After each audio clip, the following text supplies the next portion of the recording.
Alright, so I guess this is episode 2. We're calling this Commute and Commune. We'll call it that until I find something better. It's catchy. It probably already exists. I don't know. But I was thinking about... I've been thinking a lot about sales, which this doesn't sound super spiritual, but I've been thinking a lot about sales and selling. Recently, I went through a course, not a course, but I was on a Zoom about sales recently. Really, really great. A lot of great information. A lot of stuff to think about that's not really part of my world on a day-to-day basis. And it just got me thinking a lot about sales and selling and closing deals and all that kind of stuff. And it's never really been like part of what I do. I did have a business long time ago, and I was not good at selling, and it did not last very long. So maybe that's a lesson. I've never been super comfortable with the idea of selling and closing deals and all that. And I was just kind of thinking about it at the breakfast table this morning. And because it always just kind of felt icky to me. And for me, I don't know about you, in order for me to engage with something or to put my effort into it, I have to make it fun. And I have to frame it in a way that's interesting to me and makes sense to me, which sometimes takes time, sometimes it's a process. It's like a kid when you want your kid to clean up their toys and you make a game out of it. How fast can you do it? Can you do it faster than your brother or your sister or whatever? That's kind of how I am. I have to make it fun.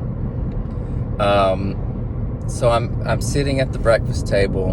I'm just thinking about sales and how I need to be more comfortable with it, but don't really get it or like it. And this little voice comes in my head. Y'all know this little voice? I'm telling you, everything you need is in that little voice.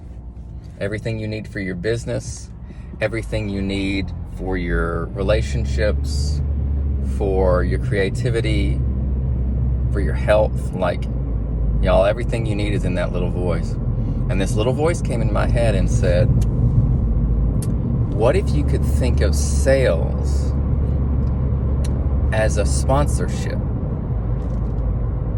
What if you could think of making a sale as that person not only investing in themselves, but sponsoring the next person?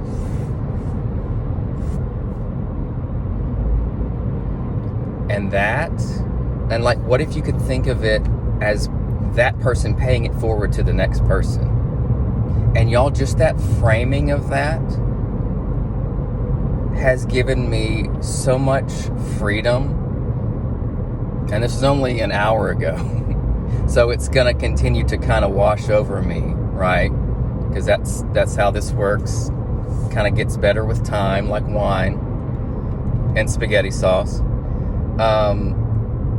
I'm sitting there, I'm eating my Vans waffle with my Jif natural peanut butter, and I'm just like, I'm on the verge of tears, just because it brought so much instant freedom. What if you could think of sales as a sponsorship? What if you could think of making a sale as paying it forward? And if we can do that, then we're all part of the same fabric. We all have like equity in each other, right? My lighting is terrible. Here I am. We all have equity in each other if we're all kind of investing in each other's transformation and freedom and whatever. That just brought so much freedom to me, and I just wanted to share that because I think it's really cool. And And that's all I've got to say about that.